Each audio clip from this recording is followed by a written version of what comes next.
Bonjour, bienvenue à tous. Donc, bienvenue dans ce webinaire où on va voir comment donc simplifier votre check-in at work et comment respecter vos obligations légales plus simplement, mais aussi donc plus efficacement.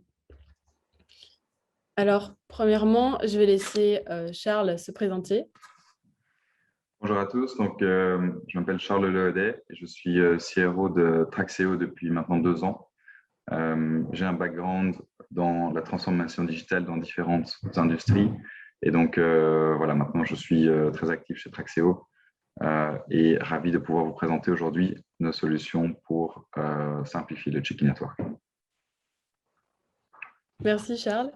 Et pour ma part, je suis Florence Hainaut, Construction and Content Specialist chez Traxéo. Je viens d'un parcours en communication et en sciences de gestion et j'ai rejoint l'aventure Traxéo en novembre.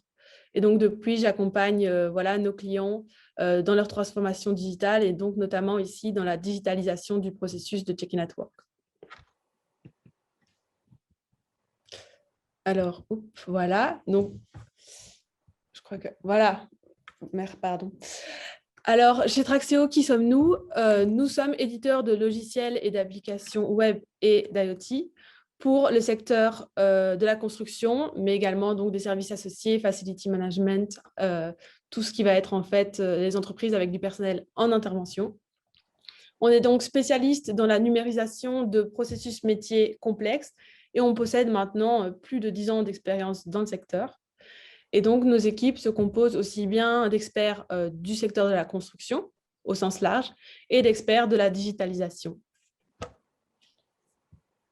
Alors, voici ici quelques références de clients qui nous font confiance et qui montrent simplement que nous travaillons vraiment avec des entreprises de toute taille, donc aussi bien des grands groupes que des PME ou des TPE.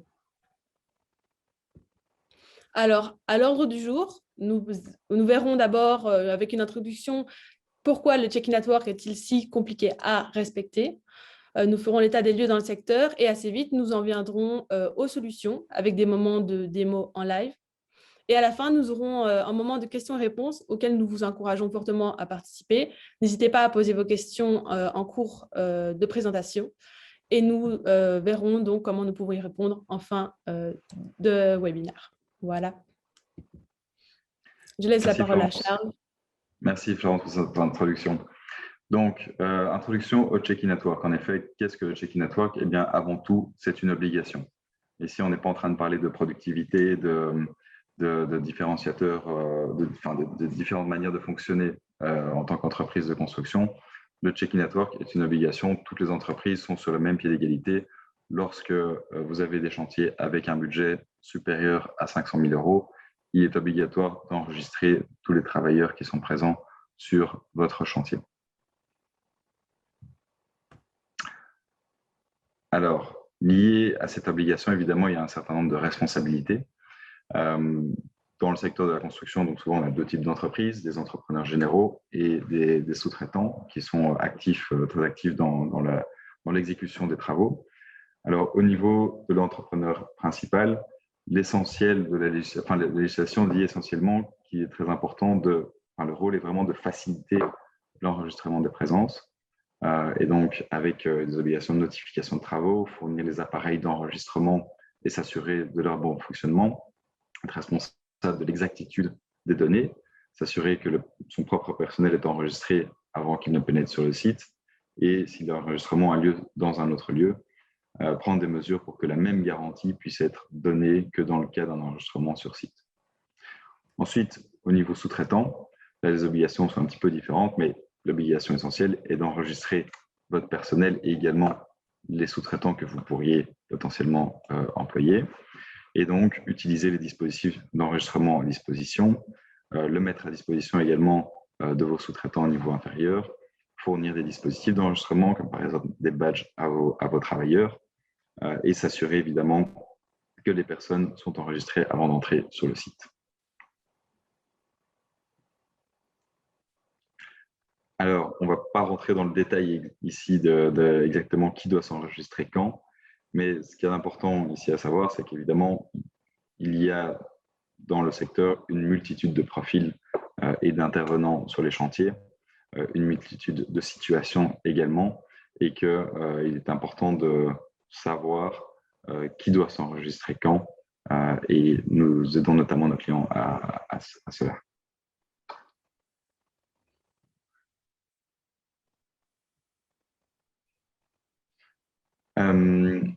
Alors maintenant, quels sont les documents dont vous avez besoin, les documents qui sont liés aux personnes qui interviennent sur vos chantiers? Ici, si on prend par exemple un exemple, quels sont les documents requis pour un travailleur portugais travaillant pour une entreprise française sur un chantier belge?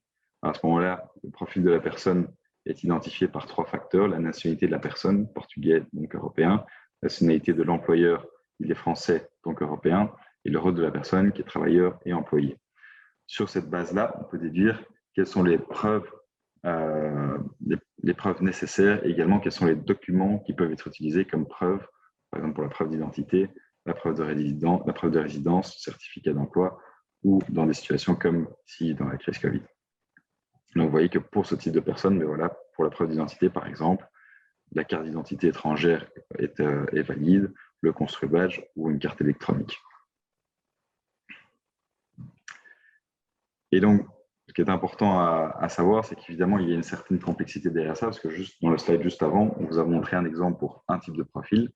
Et donc, personne européenne, travailleur européen, entreprise européenne et un employé. Évidemment, il y a toute une série de profils. Nous, chez Traxéo, on a cartographié tous les profils possibles dans le secteur, et également quels sont les types de documents qui peuvent servir de preuve pour chacun des gros points: identité, droit de séjour, droit de travail. Donc il y a une certaine complexité, et évidemment cela peut évoluer au cours du temps avec la législation.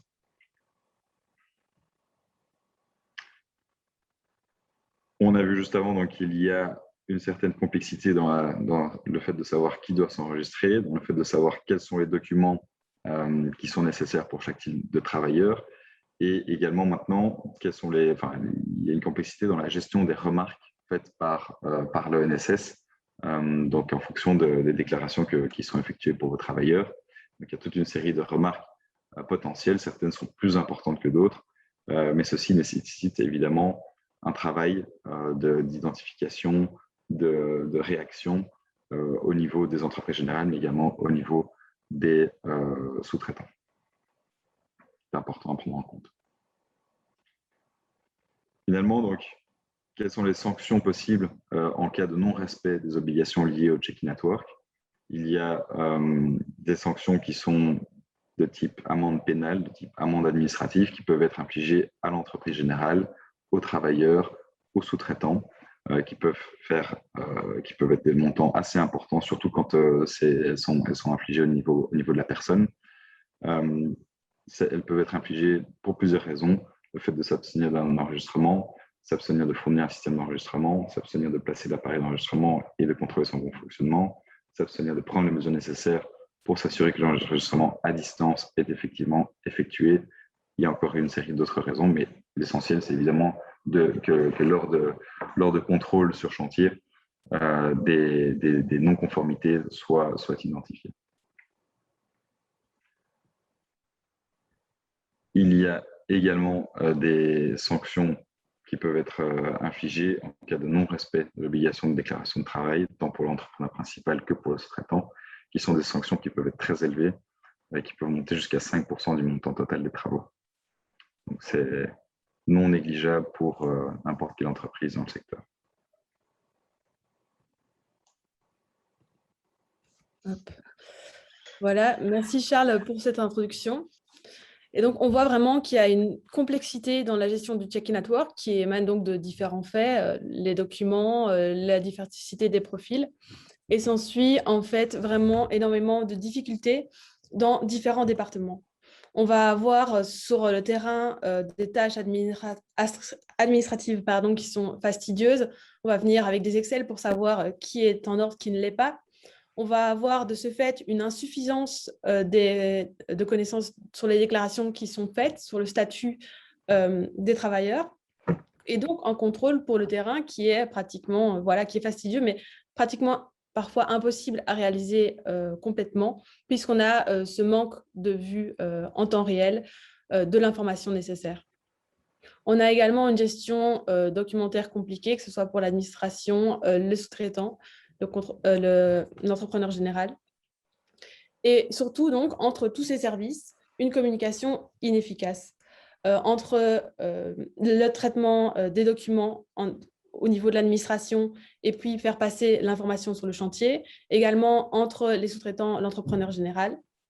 Et on voit ici que ce manque d'information peut mener vraiment à des contrôles inefficients et au final à des conséquences administratives et même pénales assez lourdes.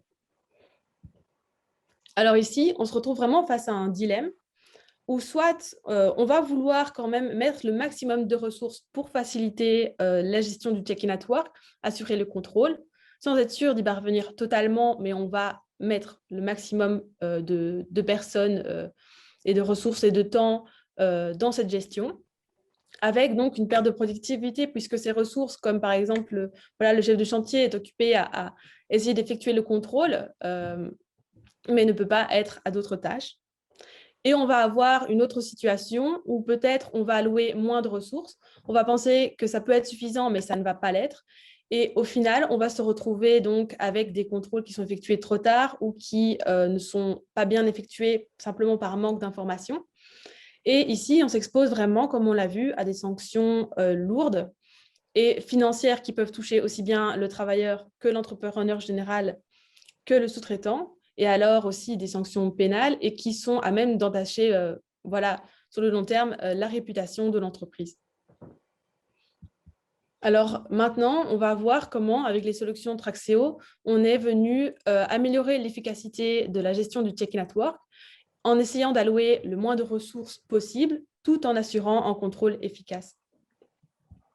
Alors, les solutions qu'on va proposer vont s'articuler autour de 4 principes. On va tout d'abord vouloir mettre de la transparence sur les informations présentes, avoir vraiment une vue d'ensemble, par exemple, de toutes les déclarations effectuées, que ce soit par les sous-traitants, par les intérimaires, votre personnel propre, etc. Et donc, que tout le monde ait la même information, une seule source, en fait, de vérité. Pour ce faire, on va amener une gestion centralisée. On va essayer d'amener toutes les informations au même endroit. On le verra sur une plateforme de gestion pour permettre facilement de repérer l'information nécessaire.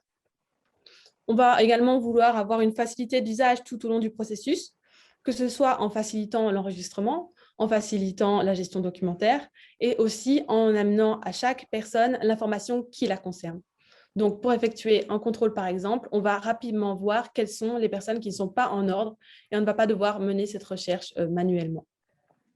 Enfin, on va minimiser le travail manuel, encore une fois, que ce soit donc dans l'enregistrement, la gestion des documents, et on le verra dans certains cas, en fonction des processus que vous voulez mettre en place, il va être possible d'externaliser la gestion documentaire aux sous-traitants pour ici leur permettre de charger eux-mêmes certains documents sur la plateforme. Alors, on va donc simplifier différentes étapes.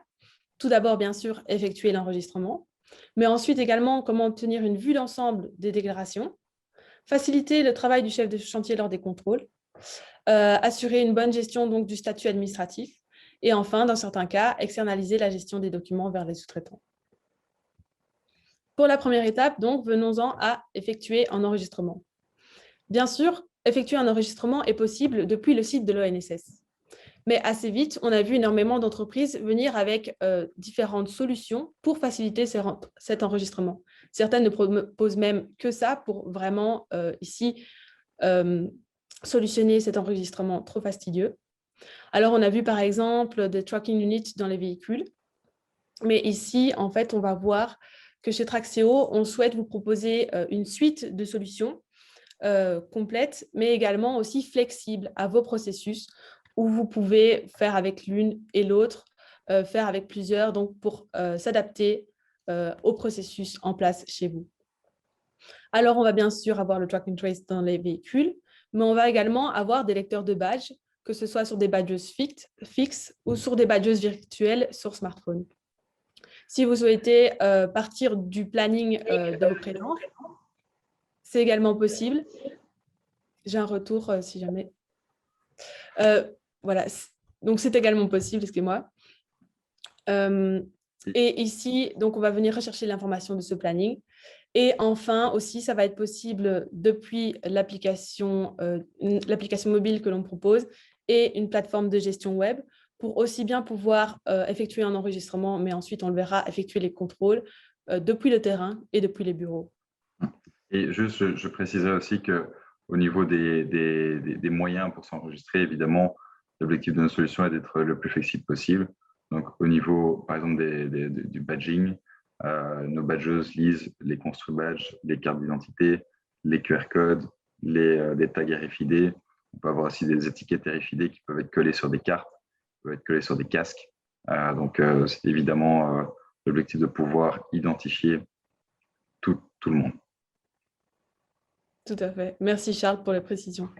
Et du coup, voilà, on l'a compris ici, c'est vraiment l'objectif d'apporter de la flexibilité et de permettre l'enregistrement, que ce soit sur le chantier par les différents moyens mentionnés ou également donc depuis les bureaux, depuis la plateforme de gestion. Alors, deuxième étape, comment obtenir une vue d'ensemble de toute votre organisation? Ici, on va vouloir, une fois que les déclarations sont faites ou censées être faites, vouloir vérifier donc qui est en ordre, qui ne l'est pas, et donc, au final, prendre les actions nécessaires. Alors, bien sûr, l'information existe déjà bel et bien sur le site de l'ONSS. Mais ici, vous allez par exemple seulement pouvoir télécharger des fichiers Excel, donc en fichiers différents pour chacun de vos sites d'intervention, donc pour chacun de vos chantiers. Et ça va être à vous de combiner ces informations dans un nouvel Excel pour ensuite pouvoir enfin le traiter de façon manuelle. Donc, on va avoir un manque de visibilité générale sur la situation.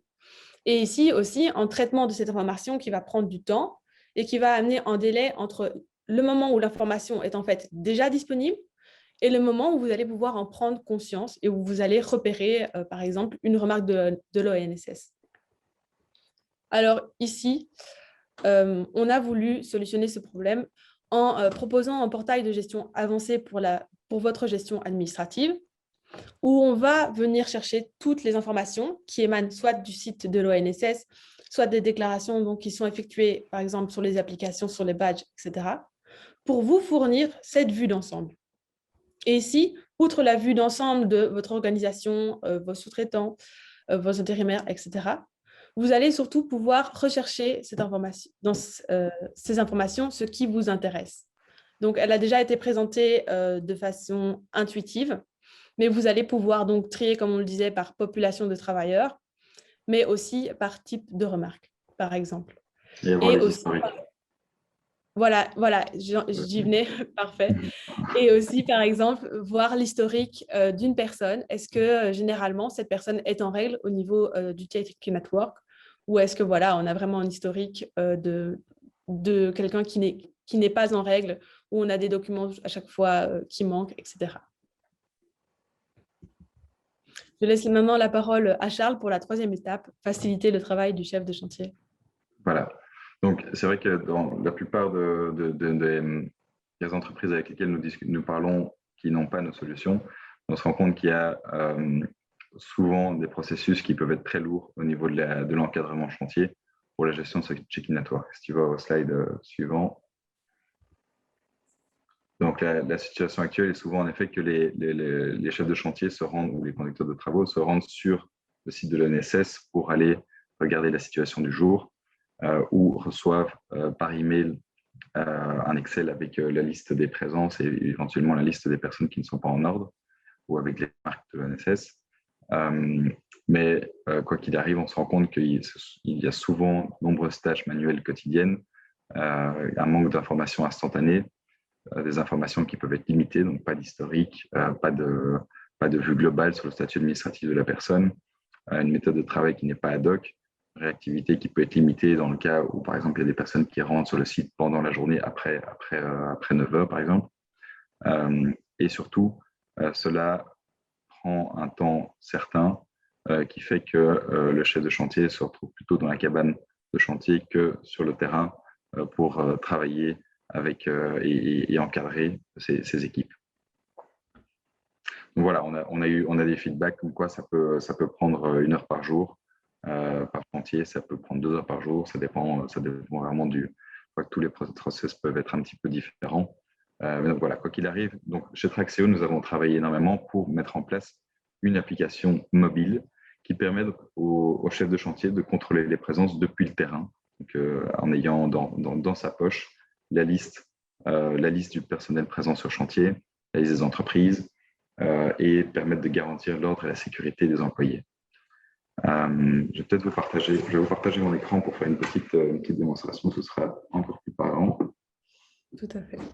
Et on va passer à travers les différents éléments. Là.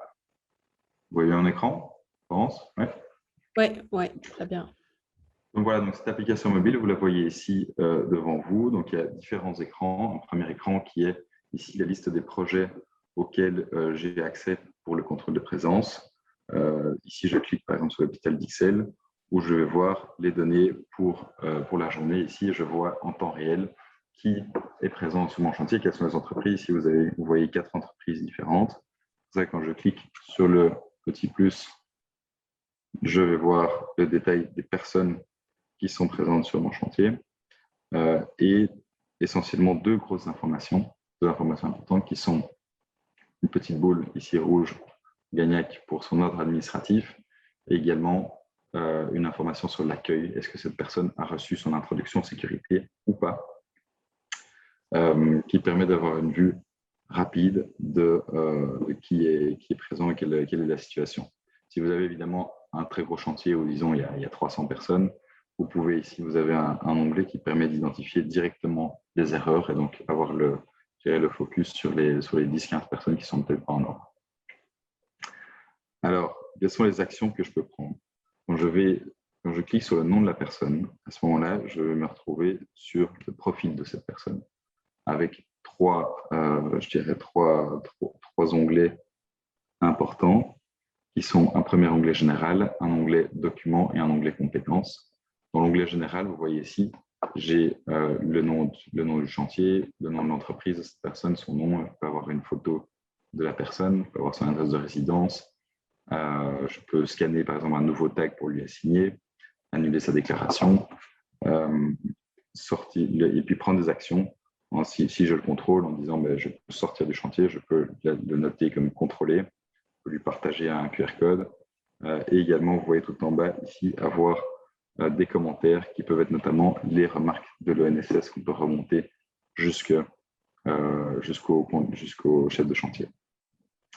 Ensuite, dans le second onglet, documents, là j'ai accès aux documents qui ont été chargés soit par le chef de chantier, soit qui ont été reçus en centrale et ont été chargés dans Traxéo, donc qui permettent de consulter la carte d'identité de la personne, le A1 ou bien tous les autres documents qui sont liés à cette personne. Je peux également rajouter des documents. Donc ici, vous voyez en bas à droite, il y a un petit plus qui me permet de scanner donc, un élément ici. Je ne vais pas montrer, mais donc voilà. On a une photo, vous pouvez rajouter des documents et finalement, également, ici un onglet compétences qui permet de visualiser les certificats s'ils ont été uploadés pour cette personne. Alors, donc maintenant, je reviens à l'écran de base. On a cliqué sur le nom de la personne ici. Je peux également cliquer sur les informations d'introduction sécurité. Donc, si je clique ici sur le petit bouton Jean Dupont, eh bien, je tombe sur l'écran qui va me permettre de régulariser l'ordre de cette personne. Donc, si je la vois, je vois Jean, je vais dire, tu n'as pas reçu la formation d'introduction sécurité, laisse-moi te donner la brochure, tu passes la formation, et puis on va cocher ces deux cases, appuyer sur signature. Là, la personne va signer qu'elle a bien reçu la brochure et la formation, et on va valider, et ainsi avoir la preuve dans Traxéo que la personne a bien reçu cette formation. Qui peut évidemment être ressorti en cas de contrôle, en cas d'accident, en cas de demande de vos assurances. Florence, est-ce que j'oublie quelque chose? Oui, encore ici, dans le bas à gauche de l'écran, vous voyez un petit QR code qui permet également de lire des QR codes et donc à ce moment-là d'enregistrer les présences de certains ouvriers. Vous pouvez également scanner des badges RFID sur l'application qui vont aussi déclarer les personnes. Et finalement, en bas à droite, s'il y a une personne qui arrive sur le chantier qui n'est pas dans votre liste, ou que vous identifiez une personne qui n'est pas dans votre liste sur le chantier, vous pouvez la rajouter en soit cherchant dans la liste existante, soit en bas à droite ici, en créant une nouvelle personne. Et donc à ce moment-là, vous pouvez scanner sa carte d'identité, rajouter son nom, prénom, etc. Et également mettre ailleurs. Donc ici, vous voyez que directement, en commençant les premières lettres, je vois l'employeur Traxéo qui est déjà existant dans Traxéo. Et donc, ça permet de faciliter la saisie au maximum pour créer la nouvelle personne. Voilà. J'espère que c'était clair. Après ça, oui, je termine par un dernier petit point ici. Vous voyez une petite main levée, qui est donc le fait que, qui signifie que cette personne a, par exemple, on a identifié des remarques qui étaient excluantes, et donc c'est une main qui signifie interdit chantier. Donc, si cette personne apparaît dans la liste, eh bien, ça enclenche une action qui fait qu'il faut sortir la personne du chantier de manière obligatoire, et elle peut être mise dans Traxéo. Enfin, ça peut être différentes raisons. On a fait certaines remarques de l'ONSS. Ça peut être le fait que les personnes aient volé et que vous voulez qu'elles excluent systématiquement de vos chantiers. Donc, voilà. Voilà, Florence, je te redonne. Je partage la suite. Voilà, et Charles, je te laisse la parole pour la 4e étape. Ok, super, de nouveau. Si tu passes au slide suivant. Donc, un point très important, évidemment, de gérer la situation administrative de vos travailleurs et également de vos sous-traitants. On voit avec nos clients existants des entreprises qui peuvent avoir peut-être 50 ouvriers en interne. Quand on fait le compte sur le nombre de sous-traitants avec lesquels et de personnes différentes avec lesquelles ils travaillent, ça peut monter à des milliers de travailleurs assez rapidement. Et donc, en cas si vous n'avez pas d'outils adaptés, ça peut générer un travail significatif et donc ça peut mener à une série d'inefficiences, notamment dans la communication, une communication qui est inefficace entre le bureau central et les chantiers, le fait que tout le monde n'est pas spécialement formé sur quels sont les documents requis en fonction du profil du travailleur. Donc souvent, les documents récoltés et suivis sont beaucoup plus limités que ce que la législation exige.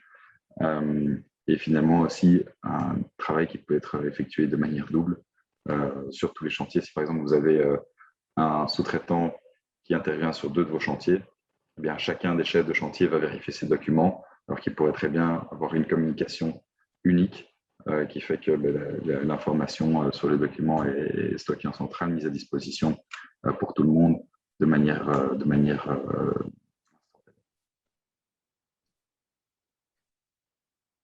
centralisée.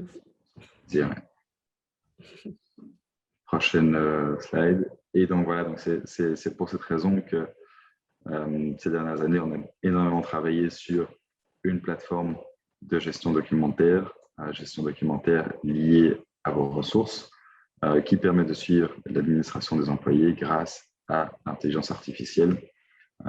Et donc, nous avons vraiment appris à la plateforme à reconnaître une série de documents obligatoires et qui permet une gestion facilitée de justement votre base de données de sous-traitants, et donc transformer des milliers de documents au final de l'information qui est stockée dans une database structurée qui permet un suivi clair, efficace de tous les intervenants sur vos chantiers de manière instantanée, centralisée et facilitée. Je vais de nouveau vous partager mon écran pour juste vous montrer un petit exemple de comment cela fonctionne. Donc, vous voyez ici, vous voyez bien mon écran, je suppose. Oui. Vous voyez ici un exemple d'une petite entreprise avec une petite liste d'employés. Et donc, si j'ai par exemple un nouveau travailleur qui arrive sur un chantier et que je veux créer une nouvelle personne, je prends un document reçu ici qui est un Mimosa, je le glisse sur la plateforme. Vous voyez le petit chien qu'on a appelé Scrappy qui mange et analyse le document.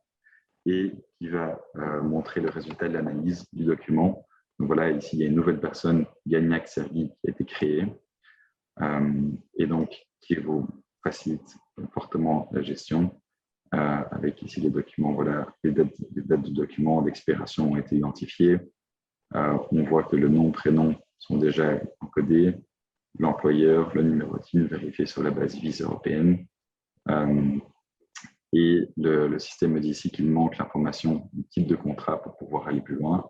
Donc ici, j'ai le type de contrat, je choisis, cette personne est un employé, je sauve, et la plateforme va du coup me dire quels sont les documents qui peuvent être utilisés comme preuve d'identité, comme preuve de résidence, comme preuve de travail, les informations sur des check-in network, éventuellement pour le Covid.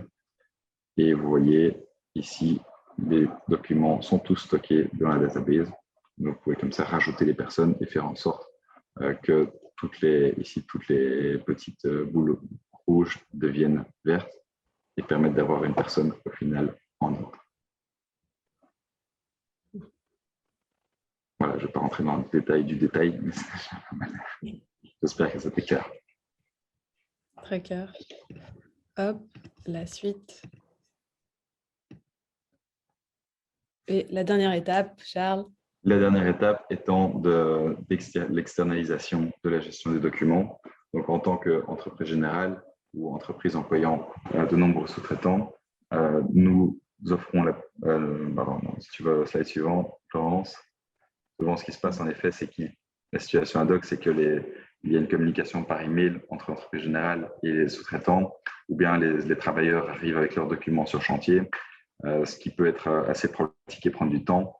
Il y a une forte dépendance du coup à l'égard du sous-traitant pour justement le fait qu'il communique les bons documents. Un travail manuel quotidien, on ne va pas retourner sur tous les pays potentiels.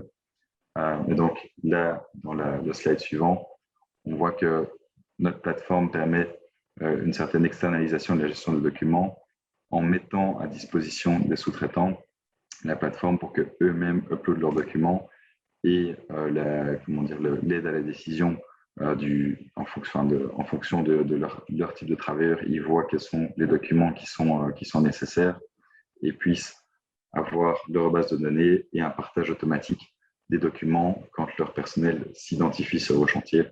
À ce moment-là, les bons documents sont partagés et cela permet un suivi qui est évidemment beaucoup plus efficace. Et le fait ensuite de pouvoir ils peuvent aussi partager leurs différents clients les documents et donc éviter de à chaque fois envoyer des emails partout et d'avoir une plateforme pour gérer cela beaucoup plus facilement et économiser de nombreuses heures par jour. Voilà, donc je pense que j'espère que nous avons été clairs sur les différents modules ou composants de nos solutions pour simplifier le check-in network. Les bénéfices à retenir sont évidemment le fait que nos solutions permettent de créer une transparence et une vue d'ensemble, une gestion centralisée, une facilité d'usage tout au long du processus, autant pour les travailleurs que pour l'encadrement chantier, que pour le secrétaire, le bureau central, que pour même les sous-traitants, et évidemment minimiser le travail manuel et assurer un ordre administratif permanent de tous les travailleurs qui interviennent sur vos chantiers. Voilà, donc j'espère que c'était clair. Surtout, n'hésitez pas à nous contacter. Donc ici, vous avez mon adresse email. Nous sommes évidemment disponibles aussi. Il y a un numéro de téléphone qui est disponible sur notre site internet. J'espère que c'était enrichissant pour tout le monde. Et on va passer maintenant à une petite séance de questions-réponses. Florent, j'ai vu qu'il y a quelques questions. Oui, j'arrive. Elles ont été posées dans 2 interfaces différentes. Alors, je vois que la première, quelle est la référence légale de cette obligation de prise de présence? Ce sont les textes liés au check-in network. Je pense que ceci va peut-être envoyer un email avec la référence exacte. Ouais, c'est mieux. Voilà, quand vous avez des questions précises, de toute façon, on est aussi disponible par email. Alors, prochaine question, on va essayer de traiter autant que possible. La plateforme de gestion documentaire peut-elle reconnaître tout type de documents? Alors, pour que la plateforme de gestion documentaire reconnaisse des documents, il y a un processus d'apprentissage de la plateforme. Et donc, nous avons appris à la plateforme à reconnaître des documents comme les cartes d'identité, les Mimosa, les A1 et une série d'autres documents. Donc, potentiellement, oui, elle peut reconnaître énormément de documents si on a un certain volume pour faire apprendre à la plateforme de les reconnaître. Quoi qu'il arrive, il y a moyen de déposer déjà tous les documents possibles sur la plateforme. Ça, pour la reconnaissance automatique, ça nécessite, si ce sont de nouveaux documents, un petit travail pour l'adaptation. Très bien. Alors, sinon aussi, est-il possible d'ajouter des documents depuis le terrain, tout type de documents depuis l'application mobile?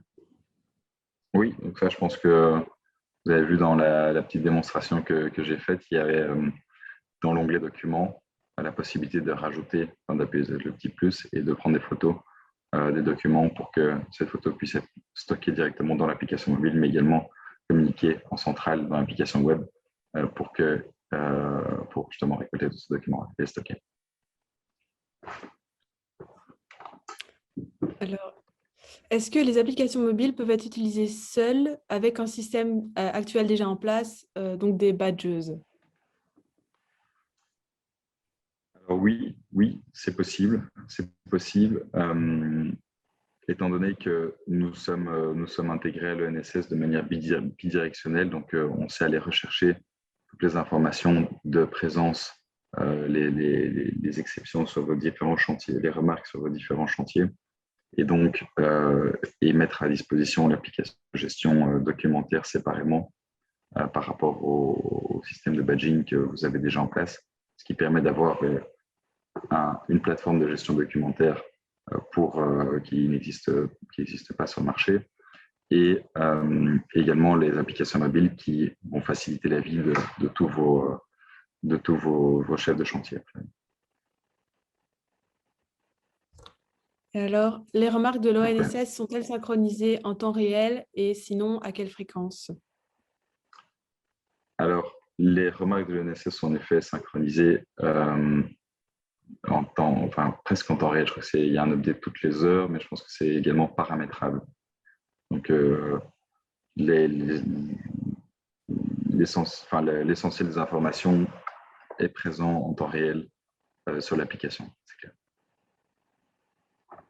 Bien, l'autre onglet. Peut-on mettre en place l'application mobile seule dans un premier temps et la plateforme documentaire dans un second? Très bonne question. Oui. Et d'ailleurs, ça arrive assez souvent. On commence par les applications mobiles pour simplifier la vue globale pour tout le monde. Et puis souvent vient après l'envie d'avoir une gestion documentaire globale et facilitée. Je donnerai un exemple d'un client dans le nord de la Belgique qui, encore cette semaine, avait commencé par les applications mobiles et puis se sont rendu compte en effet que la gestion documentaire prenait entre 1 et 2 heures par jour par conducteur. Et donc, ils ont décidé de tester notre application, notre plateforme de gestion documentaire, et ont mis un interne, donc un stagiaire, pour tester la plateforme. Après 2 heures, il avait déjà uploadé toute la base de données des travailleurs et mis tout en ordre pour ce chantier-là. Donc, il a commencé sur 3 nouveaux chantiers pour faciliter la vie de tous les gestionnaires de chantier, ce qui est une belle preuve qu'il y a moyen de fonctionner séparément, mais que souvent la plateforme présente également de nombreux bénéfices qui intéressent. Plateforme de gestion documentaire. Donc, je vois qu'il y a des questions en fait qui se recoupaient auxquelles on a déjà du coup répondu. On va peut-être encore en sélectionner une. Est-ce que le système prend du temps à être mis en place? Donc la base de données, oui, ok. Et comment allez-vous rechercher les informations? Quel est le temps de mise en place de la plateforme documentaire? De la plateforme documentaire, ok. Donc je pense que je vais répondre à pour tous les différents modules ici. En effet, il y a sans doute différents différentes timelines pour la mise en place. Je crois que pour tout ce qui est badgeuse, tout ce qui est identification, enregistrement et les applications mobiles, ça peut aller assez vite. Donc, les badges, c'est une question de mise en place, trouver les dates et c'est dans un délai de 6 semaines, il n'y a aucun problème. Ensuite, pour la plateforme de gestion documentaire, ce qui dépend surtout, c'est la présence actuelle chez nos clients, quand vous voulez installer la plateforme, d'une database. Donc, si vous voulez passer tous les documents de vos classeurs qui sont répartis partout sur les chantiers vers la plateforme, l'essentiel du travail, c'est surtout ça, c'est de rassembler tous les documents, de les scanner, de les uploader petit à petit.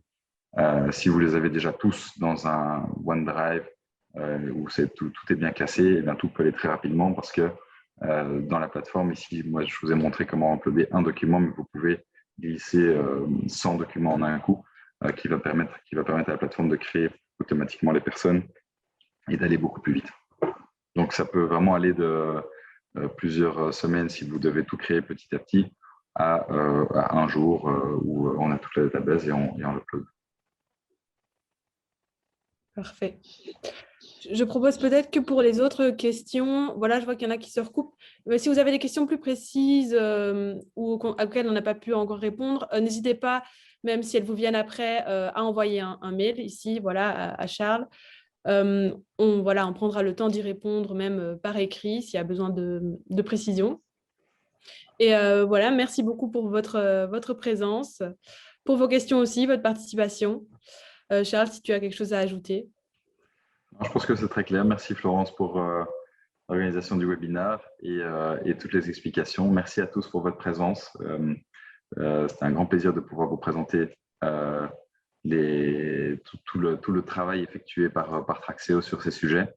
Et on espère grandement qu'on aura l'occasion de rediscuter avec vous. Voilà. Merci beaucoup. Merci à tous et Oui, bonne fin de à journée. bientôt. Au revoir. Merci Florence.